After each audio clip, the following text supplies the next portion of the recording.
Lysis means to break apart, like analysis is when you break ideas down. Glycolysis is when you break apart a molecule called glucose, which is blood sugar in human beings, and make energy. It's an ancient way to make energy, and it's conserved in everything from amoebas to palm trees to the Siberian tiger. In human beings, glycolysis happens in 10 parts. This video is about part 2. In part 2 of glycolysis, we're going to turn alpha-glucose-6-phosphate, which we made in part 1, into another molecule called alpha-fructose-6-phosphate. These two molecules are actually made from the same pieces, and those pieces are just connected differently. Molecules that are made from the same pieces that are just connected differently are called isomers. And so, alpha-glucose-6-phosphate and alpha-fructose-6-phosphate are isomers. To see how these are really the same molecule, let's orient ourselves. We'll orient ourselves with the oxygen in the ring. The oxygen that's in the ring, for example, on the left here, that oxygen is the same as the oxygen that's in the ring on the right. It's the same atom. To keep track of the carbons, we'll look at the carbon immediately to the right of the oxygen in the ring in our reactant on the left. So that's carbon number 1. In the molecule on the right, that same carbon is pointing up a little bit. So it's no longer in a ring. It's pointing up outside of the ring. Carbon number 2 in our starting material corresponds to the first atom in the ring here in fructose. Carbon number 3 corresponds to the next. Notice how the OH groups on these atoms, on carbon number 2 and carbon number 3, are pointing in the same direction in both of these rings. So for example, on carbon number 2, this OH group is pointing kind of down. And in carbon number 2, it's still pointing down. In carbon number 3, the OH group is pointing kind of up. And in carbon number 3, it's pointing up. And as we go to carbon number 4, the OH group is pointing down. If we track that to carbon number 4, in our product, the OH group is still pointing down. Carbon number 5 is connected to the oxygen in the ring and to this little tail at the end. And if we track that over, that carbon number 5 is still connected to the oxygen in the ring and still connected to the little tail. Finally, the carbon in that tail is carbon number 6, and it is where the phosphate is attached. And that's true for both of these molecules. Carbon number 6 is where the phosphate is attached. And that's where the 6-phosphate is coming from in these names. So alpha-glucose-6-phosphate is called 6-phosphate because of that phosphate group on carbon number 6. And alpha-fructose-6-phosphate is called 6-phosphate because of that phosphate group on carbon number 6. Okay, so that's the relationship between these two isomers. Let's talk about why we need to do this reaction, and then we'll talk about how this reaction happens. We need to do this reaction for 2 reasons, and both of them are preparatory. We're setting things up for part 3 and part 4 of glycolysis. In part 3 of glycolysis, we're going to put a phosphate group on this OH on carbon number 1. In this product, alpha-fructose-6-phosphate, carbon number 1 is pointing outside of the ring. It's more exposed, and that makes this OH group more accessible. That's going to make it easier to put a phosphate group on it, as opposed to in alpha-glucose-6-phosphate. The OH on carbon 1 is really close to the ring, and so it's more crowded near it, and it would be harder to make that react with something. So that's one reason we need to do this reaction, because in step 3, we're going to put a phosphate group on this OH on carbon number 1, and this helps to expose that OH. The second reason we need to do this reaction is because glycolysis breaks apart this original glucose molecule into 2 3-carbon pieces. So glucose has 6 carbons to begin with, and glycolysis breaks it down into 2 3-carbon pieces. And so it breaks the bond between carbons number 3 and carbon number 4. To do that, we're going to need a carbon to oxygen double bond on carbon number 2. We're going to break these apart in part 4 of glycolysis, and to do that we need a carbon to oxygen double bond on carbon number 2. And as we'll see when we walk through the mechanism, we get that with alpha-fructose-6-phosphate. And we don't have that with alpha-glucose-6-phosphate. So part 2 of glycolysis is being done to prepare for two things, part 3 and part 4. In part 3, we'll put a phosphate group on this OH of carbon number 1 that'll allow us to capture energy later on in glycolysis. And in part 4, we're going to break the bond between carbon 3 and 4 in this ring. And we can only do that if we have a carbon-to-oxygen double bond on carbon number 2, which we're making in this part. Okay, so that's why we are doing this step. When you look at how the reaction happens, though, you'll notice that really only 2 carbons change. Carbons 3, 4, 5, and 6 remain completely the same. It's only carbons number 1 and 2 that are different in these 2 different molecules. Now, when you're thinking about how a reaction happens, one nice technique is to think in terms of the 3 biggest sort of storytelling elements in reactions. Those are adding, subtracting, and changing stability. So you can add 2 atoms together, you can subtract 1 atom from another, or you can change the stability of an atom so that it's easier to add something to it or subtract something from it.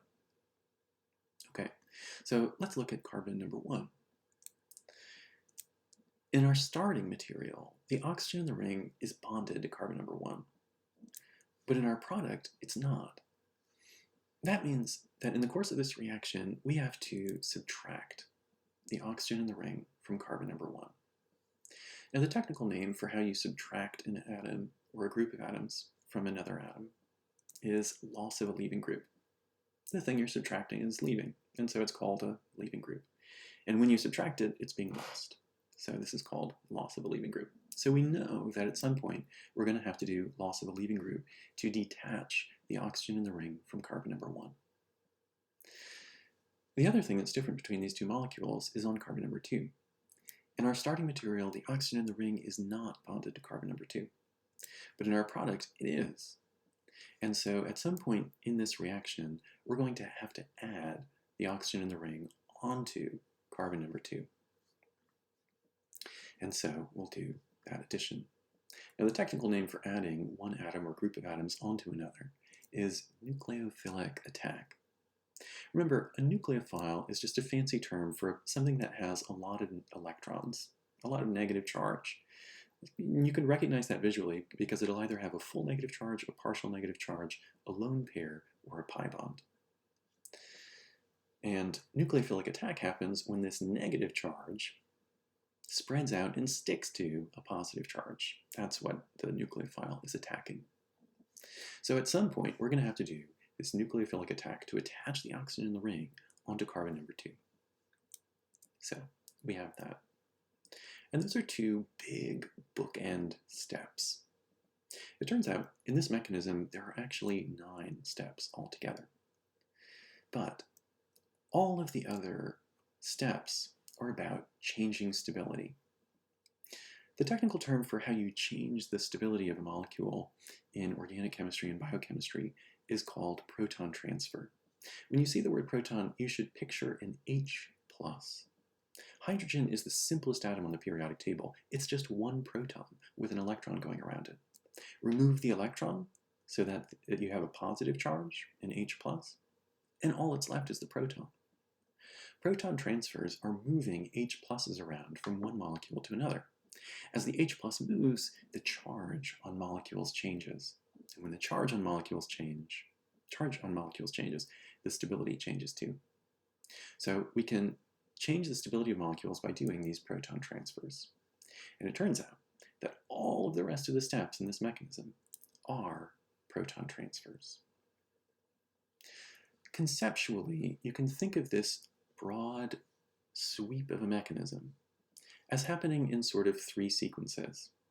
A first sequence, that are the first 3 steps, a second sequence, that are the second 3 steps, and a third sequence, that are the third 3 steps. Conceptually, what's going to happen in each of these is the first 3 steps are really about removing the oxygen from carbon number 1. We're going to do a proton transfer to make it less stable so it's more likely to leave. Then it will leave. Then we're going to do a proton transfer to stabilize the molecule after it leaves so that it stays off. The second three steps, sort of second sequence, are going to be about changing the most electrophilic or slightly positive carbon from carbon number 1 to carbon number 2. And when we do that, when carbon number 2 becomes the most slightly positive carbon on this whole ring, this oxygen is going to be most attracted to that and most likely to add to that. Adding to that is what the third sequence of 3 steps is all about. We're going to do a proton transfer to make this oxygen a stronger nucleophile, give it a bigger negative charge. We'll do the nucleophilic attack. That negative charge will attach to the slight positive charge on carbon number 2, and then we'll do a proton transfer to stabilize the molecule at the very, very end. Okay, that's a really quick conceptual overview. Let's go through, step by step, the details of how all of this happens now. In this process, I'm going to keep this map in the top right of the screen so that you can follow along to see where we are in the overall mechanism. So we're going to start with alpha-glucose-6-phosphate. Now, our goal in these first 3 steps is to subtract this oxygen from carbon number 1. So this oxygen, you can sort of think of it as playing the conceptual role of a leaving group. So, is it a good leaving group or a bad leaving group? You can always test this by making the molecule leave, or the atom leave, so the atoms that are bonding this to this carbon, you can take those electrons and put them on this group and ask yourself, is it stable? If it's stable after it leaves, then it's a good leaving group. But if it's unstable after it leaves, then it's a bad leaving group. And this oxygen is unstable. Oxygen is a small atom. Atoms get smaller as you go up and to the right on the periodic table, and oxygen is in the top right. And this has a full negative charge on it. So you have a lot of electrons in a small space, all repelling each other with their charge. That's unstable. And so this is unlikely to form. And so this is unlikely to come off. It's a bad leaving group. So what we have to do is a proton transfer in this very first step, step number 1. We're going to do a proton transfer to make this less stable, so it'll be more likely to come off. Now, our problem was this had too much negative charge on it.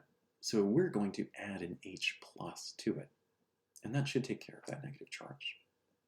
A molecule that donates an H+ is called an acid, and that's the other character we need to add in this first part of our story. The acid is going to come from an enzyme. Now we're only going to use one enzyme in this whole mechanism.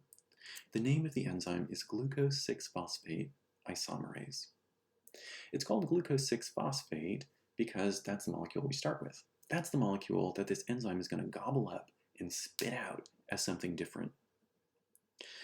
It's called an isomerase because it's going to change glucose-6-phosphate into an isomer of itself. Remember, an isomer is a molecule that has the same pieces that are just connected differently.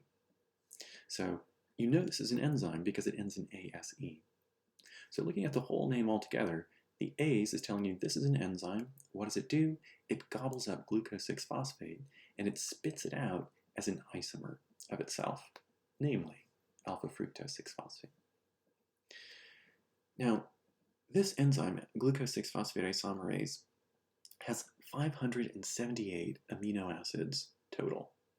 When the protein folds, amino acids from very different portions of that chain can come together in a special place known as the active site. It's sort of like the mouth. If you imagine this as a Pac-Man, this enzyme is a Pac-Man, the active site is the mouth where this molecule is going to fit into and get gobbled up by. One of the amino acids in that mouth active site is histidine. It's the 388th amino acid of this 578 amino acid protein. And at the end of histidine is an exposed hydrogen that has a really slight positive charge.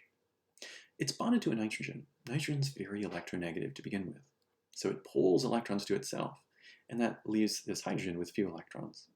But also the nitrogen has a positive charge, so it pulls even more electrons that are attracted to that positive charge, and this exposed hydrogen has a really big, slight positive charge on it. Our oxygen has a slight negative charge. Oxygen is very electronegative, so it pulls electrons to itself and becomes slightly negative.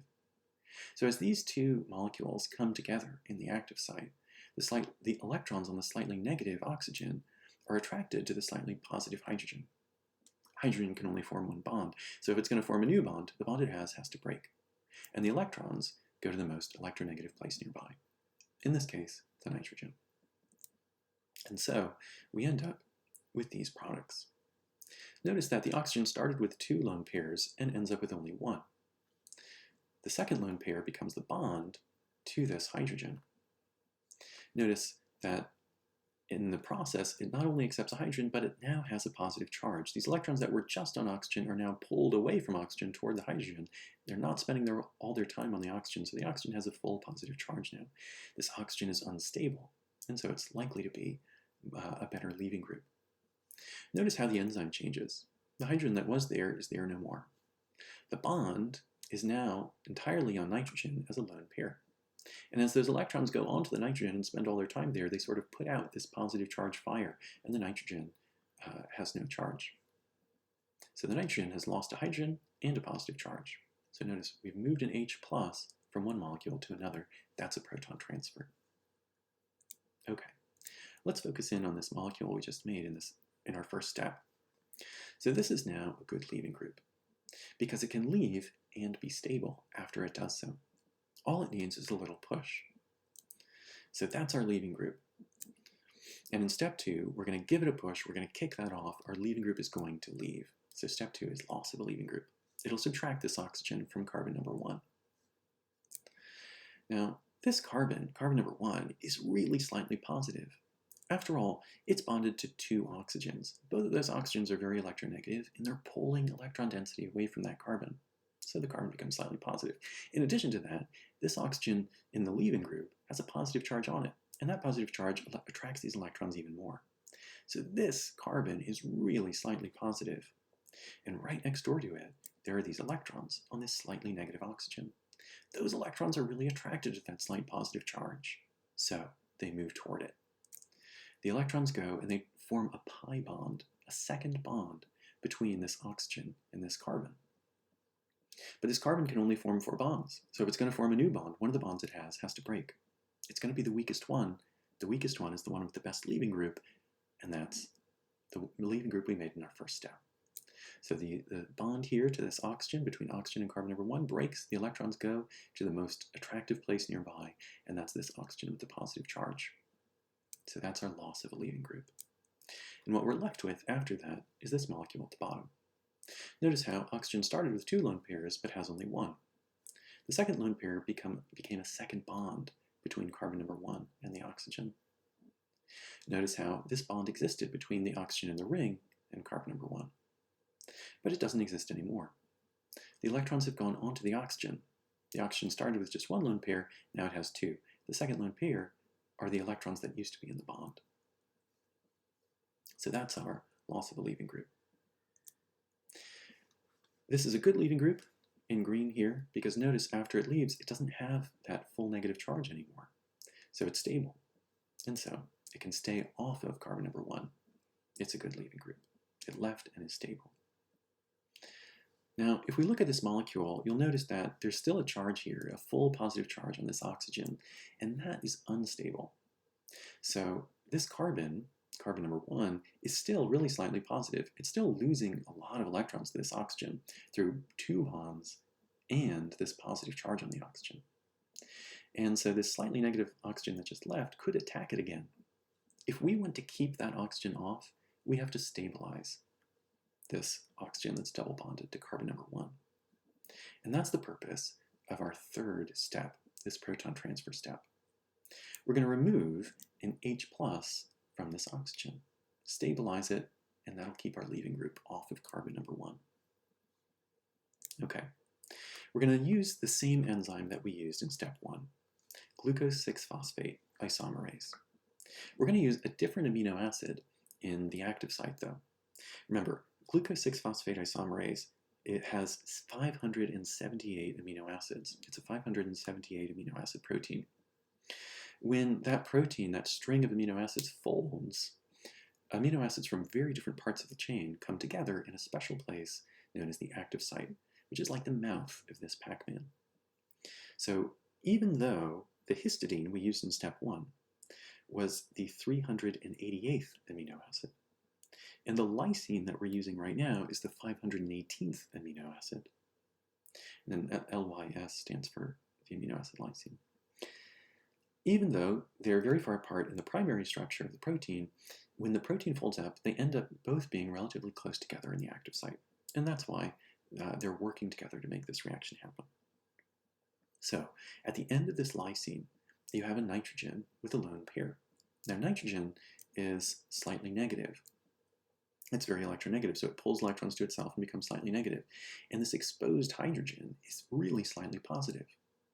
The oxygen it's bonded to is very electronegative, so it's pulling electrons to itself, leaving the hydrogen with few. Plus, the oxygen has a full positive charge. That's attracting electrons even more. So this exposed, slightly positive hydrogen comes into contact with the slightly negative nitrogen of this lysine of the enzyme, and it attacks.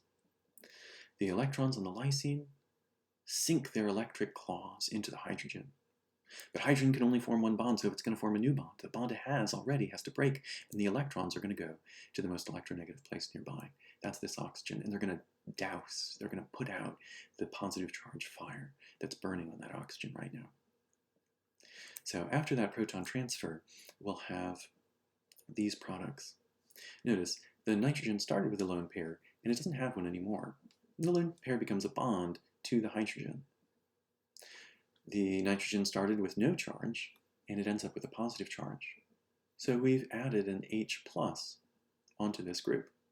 That's our proton transfer. Looking at our carbon molecule, this oxygen started with only one lone pair, and it ends up with two. The second lone pair is this bond that goes onto the oxygen and becomes that second lone pair. And notice the hydrogen's been transferred. Notice also that the charge has changed. The oxygen started with a full positive charge and ends up with no charge at all. So we've transferred an H and a plus. That's a proton transfer. So in these first three steps are really all about, these first three steps, leaving us with this product, are really all about removing the oxygen that was in the ring from carbon number 1. We did a proton transfer to make this oxygen a better leaving group, and we did loss of a leaving group, and then we did a proton transfer to stabilize the molecule after the leaving group left. So now it's time to talk about the second sequence of reactions. Now you'll notice at this point that carbon number 1, right, so if we think back about our numbering, everything in this second part of glycolysis happens on carbon number 1 and carbon number 2. If we look back at carbon number 1, it has a really big slight positive charge on it, more than any other carbon in this whole chain. I mean, all of the other carbons do have a bond to oxygen, which pulls electron density away from those carbons and leaves all of these carbons with a slight positive charge. But carbon number 1 has 2 bonds to an oxygen. And so the oxygen pulls away a lot of electron density from this carbon and leaves it with the biggest slight positive charge out of any carbon on this whole chain. Now the carbon that was in the ring has a slight negative charge. So if it was going to attack anything right now, it would attack carbon number 1 again. We don't want that. To make our product, we have to add this oxygen onto carbon number 2. So what we really want is to have our carbon double bonded to oxygen on carbon number 2. If we had that, then the biggest slight positive charge on any carbon would be on carbon number 2, and this oxygen would attack or attach there. And that would give us our product. The second sequence of 3 steps is going to change the carbon double bonded oxygen from being on carbon number 1 to, like we have here, being on carbon number 2. Let's go back to the molecule we had. How does this happen? It happens with a series of 3 proton transfers. So, step 4 is going to be the first of these proton transfers. If you think about if you think about the charges in sort of this area of the molecule and how they might react, you'll notice that this oxygen is really electronegative, and so it's pulling electrons away, pulling electrons toward itself. It becomes slightly negative. And this carbon, like we've talked about, is really slightly positive on carbon number 1. Now, because that's really slightly positive, the electrons nearby are pulled to it. And that includes these electrons that are bonded to this hydrogen next door. These electrons feel the pull of that positive charge. And so they would love to move over and become a bond toward that positive charge. Now, if they did that, one of these bonds, this carbon already has 4 bonds, so if it's going to form a new one of the bonds has to break. And the weakest bond here is this pi bond. That would break, and the electrons would go on the most electronegative place nearby, which is the oxygen. But the reason why this hasn't happened yet is because the hydrogen is holding on to these electrons. If the hydrogen were somehow plucked away, then these electrons that are bonded to the hydrogen would be able to move toward the positive charge and kick this pi bond onto the oxygen. So we need something to accept that H+. By definition, something that accepts an H+ is a base. And the base is going to come from our enzyme. This is the same enzyme that we used in step 1 and step 3, glucose-6-phosphate isomerase. In this case, we're going to use the 357th amino acid. This is called glutamate. And I should point out that if in glutamate there are these 3 carbons with a carbon double bonded to oxygen and an oxygen coming off of the third one from the amino acid chain. If you have an oxygen with a full negative charge at the end, it's called glutamate. If instead of this you have just a hydrogen here and no charge on that oxygen, then it's called glutamic acid. So in this case, we have a full negative charge at the end of this, and so this is called glutamate. So glutamate is the 357th amino acid of this 578 amino acid long protein enzyme. So this negative charge on this oxygen of glutamate can act as a base. It can rip this hydrogen off. So this can come close, and this is in the same active site that the histidine and the lysine that we've used before are in. So they're all near each other. When the molecule folds up, they all end up in that active site.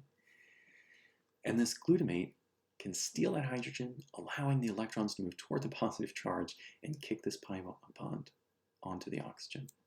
And that gives us these products. Notice how the hydrogen that was on this neighboring carbon is not there anymore. Instead, it's bonded to this oxygen. Notice how the oxygen started with 3 lone pairs, but it only has 2 because the third one became these bonding electrons. Notice how the electrons that were bonded to hydrogen are now forming a pi bond, this second bond, between carbons number 1 and 2. And notice how the bond between carbon number 1 and the oxygen started with 2 bonds and now has only 1. Finally, notice how the oxygen on carbon number 1 had only 2 lone pairs. But after these electrons move onto it, it has 3 and a full negative charge. So that's what we accomplish after the first proton transfer in this second sequence. We're trying to move the reactive part of this molecule from carbon number 1 to carbon number 2. Now, this negative charge on this oxygen is crackling in space, and it's seething, and it's eager to find and wrench any positively charged thing off that's nearby. And there is something that's slightly positive really close by. It's this hydrogen on the oxygen on carbon number 2. This hydrogen right next door. In step 5, we're going to do a proton transfer by having this oxygen with a full negative charge steal the slightly positive hydrogen that's right next door to it. So it rips that hydrogen off of the other oxygen. Hydrogen can only form 1 bond, so it's going to form a new bond. The bond it has to break, and those electrons will go to the most electronegative place nearby, which is the oxygen on carbon number 2. So after step 5, the most reactive oxygen is no longer the oxygen on carbon number 1. It's the oxygen on carbon number 2. So notice how this oxygen on carbon number 1 started with 3 lone pairs. It ends up with only 2. The third lone pair becomes the bond to the hydrogen. Notice how the bond to the hydrogen is no longer there.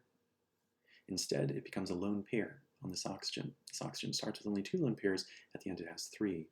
Whenever an oxygen has just 1 bond and 3 lone pairs, it has a full negative charge. Okay, so we're ready for the last proton transfer before we have our carbon double bonded to oxygen on carbon number 2. So this is going to be another proton transfer, and we're actually going to use the same amino acid. Now, I called this glutamate before because the oxygen had a negative charge. I'm going to call this glutamic acid now because there's a hydrogen at the end and there's no full negative charge here. But this is the same amino acid, the 357th amino acid, in our 578 amino acid long enzyme, glucose-6-phosphate isomerase. Again, this is the same enzyme we've used in step 1, step 3, step 4. And all of the different amino acids we're using in this enzyme that are sticking into that active site of this enzyme, even though they're at very different places in the primary sequence of the protein, when it folds, they all end up relatively close to each other in that active site. So what's unique about this enzyme is this hydrogen at the end is acidic. It's slightly positive, it's exposed. If something negative were brought close to it, the negative thing could rip it off of this glutamic acid. The negative thing that can rip this off is going to be this pi bond that we made between carbon 1 and 2. When these come close to each other in the active site, and remember, these are positioned, partly they're positioned by the phosphate group that we put on carbon 6 in the first part of glycolysis.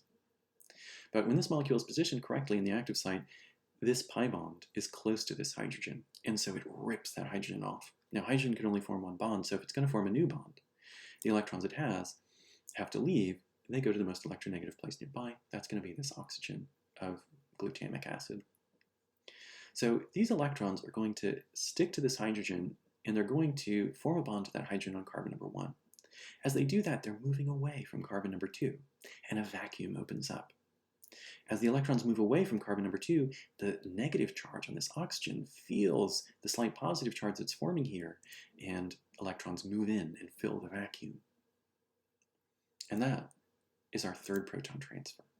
And it's going to leave us with our carbon to oxygen double bond on carbon number 2, making the carbon number 2 the most slightly positive carbon on this ring, and the most likely thing for this oxygen to attack. So notice how the oxygen on carbon number 2 starts with 3 lone pairs, and it ends up with only 2. One of the lone pairs becomes this bond here. Notice how this pi bond is now just a single bond. So instead of 2 bonds, a sigma bond and a pi bond, we just have the sigma bond, the first bond that you form. The electrons that were in this pi bond are these bonding electrons to the hydrogen. Notice how on the enzyme, the oxygen had only 2 lone pairs. Now it has 3. The third are the electrons from this bond. And any oxygen that has 3 lone pairs in one bond is going to have a full negative charge. So, in this second sequence of reactions, we have changed the most reactive part of this molecule from being on carbon number 1 to carbon number 2. The most reactive carbon is the one that has the biggest slight positive charge. And because this carbon, unlike all the others, has 2 bonds to an oxygen, it's losing more electron density to that oxygen and becomes really slightly positively charged. So, in our first sequence of 3 steps, we removed our oxygen from carbon number 1. In our second sequence of 3 steps, we've changed the most slightly positive carbon from being carbon number 1 to carbon number 2. And now in our third sequence of 3 steps, we're going to attach this oxygen onto carbon number 2. So carbon number 2 has this really big slight positive charge now. And so this oxygen is going to be attracted to it because the oxygen has a slight negative charge. But the slight negative charge is what makes this a nucleophile. And the slight negative charge is relatively weak. I mean, it's only a slight charge. That's what this squiggly d, which is the lowercase Greek letter delta, means. It's only a slight partial negative charge. So if we wanted this oxygen to attack this carbon more effectively and more quickly, we can change this from being a slight negative charge to a full negative charge. And that's the difference between a weak and a strong nucleophile. Right? A nucleophile is just a place that has a lot of negative charge. It has a lot of electrons that are clumped together. And a weak nucleophile is something that has a slight negative charge. It'll only be slightly attracted to a positive charge. A strong nucleophile is something that has a full negative charge. It'll be fully attracted to a slight positive charge. The way you can change this charge is by changing the stability on a molecule. And to change stability, you do a proton transfer. So in step 7, we're going to do a proton transfer to make this oxygen a better nucleophile. Now right now it has we want it to have a full negative charge. So right now, we need to remove positive charge from it. We need something to come by and accept an H+. By definition, a type of molecule that accepts an H+ is a base. And the base is going to come from our enzyme, glucose-6-phosphate isomerase.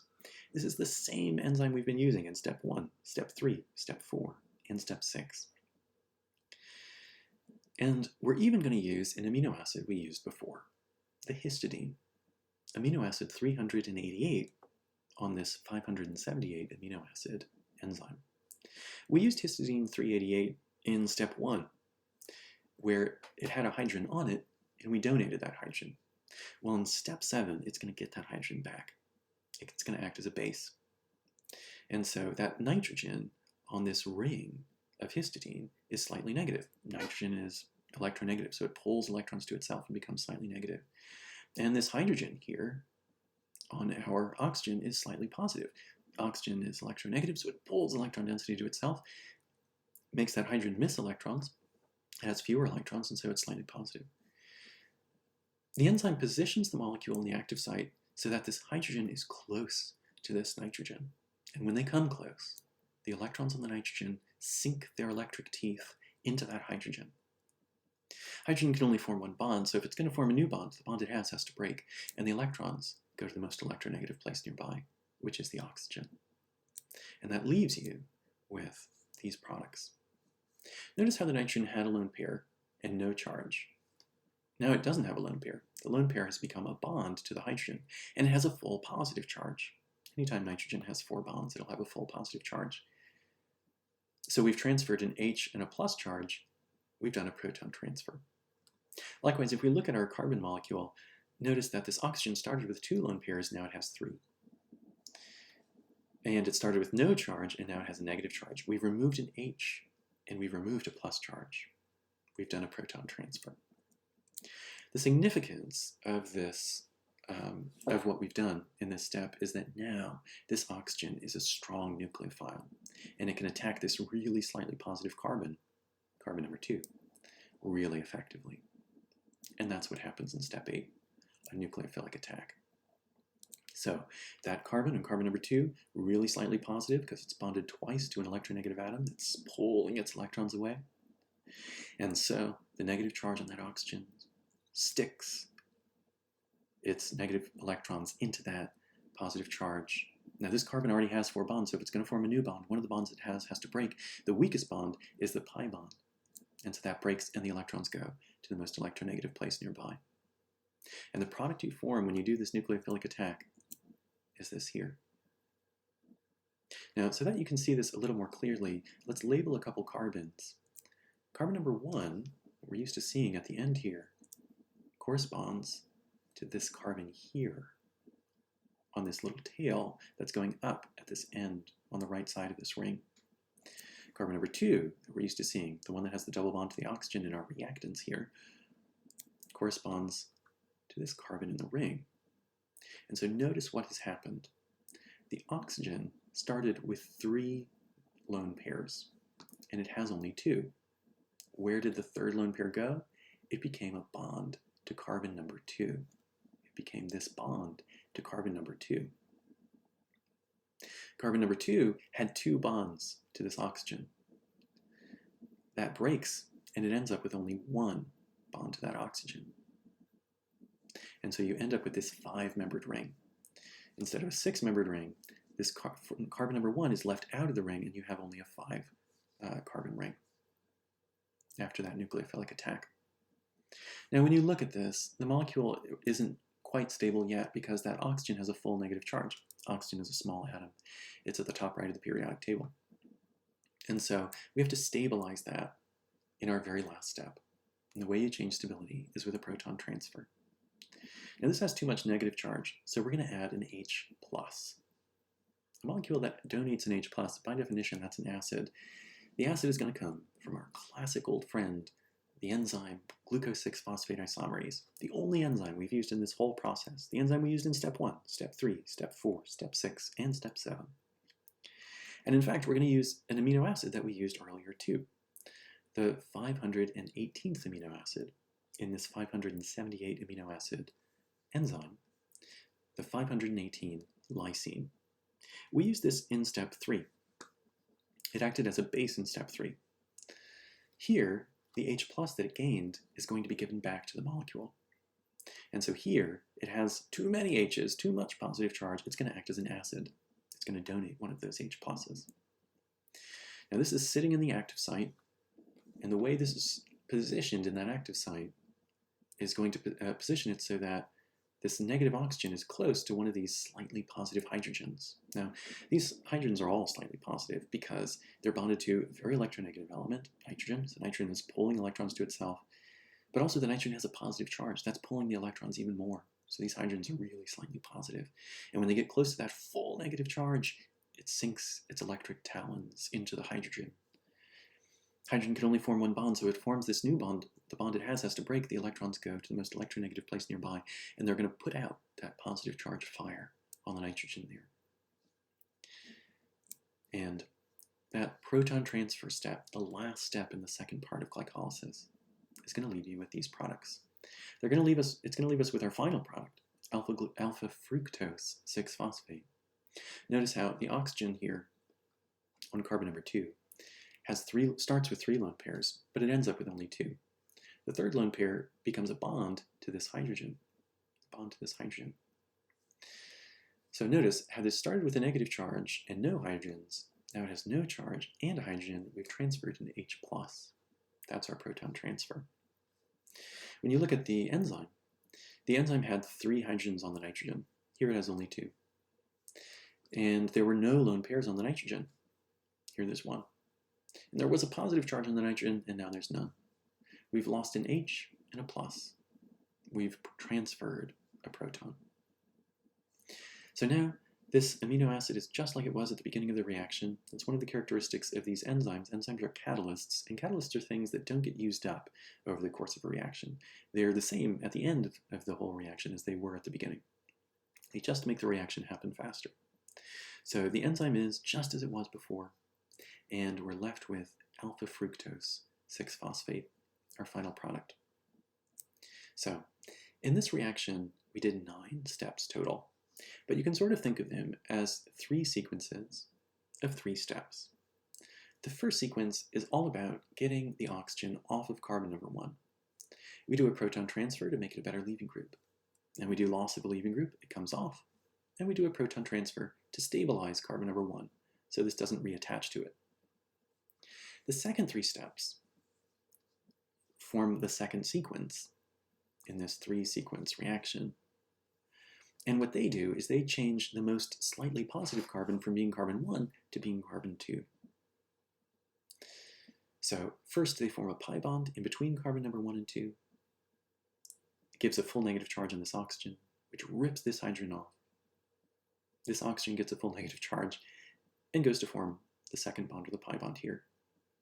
Well, the pi bond that was between carbon 1 and 2 gets a hydrogen. So the second sequence of 3 steps changes the most slightly positive carbon from being carbon number 1 to carbon number 2. The third sequence of 3 steps attaches the oxygen to carbon number 2. The proton transfer turns the oxygen from a weak nucleophile into a strong one. Then we do our nucleophilic attack, attaching it. And the final proton transfer puts this hydrogen onto this oxygen here, just to stabilize the molecule at the very end. And so the whole reaction is really happening between carbon number 1 and 2, carbons number 1 and 2, to transform alpha-glucose-6-phosphate into alpha-fructose-6-phosphate. And we did this for 2 reasons. To set up step 3 and step 4, or I'm sorry, part 3 and part 4 of glycolysis. In part 3, we're going to put a phosphate group on carbon number 1. That would have been harder to do with alpha-glucose-6-phosphate. This oxygen is really close to the ring, and that's bulky. Now it's away from the ring, and so it'll be easier for a reaction to happen here. We need to put a phosphate on that oxygen in order to collect energy later on in glycolysis. The second thing we did in this reaction is we got a carbon to oxygen double bond on carbon number 2. We're going to reform that later on. And in part 4 of glycolysis, that is going to be crucial to karate chopping this molecule apart, this 6-carbon chain into 2 3-carbon pieces. We're going to need a carbon double bonded oxygen on carbon number 2. And we made something like that in this part here. So hopefully this gives you some sense of how part 2 of glycolysis works, which transforms alpha-glucose-6-phosphate to alpha-fructose-6-phosphate.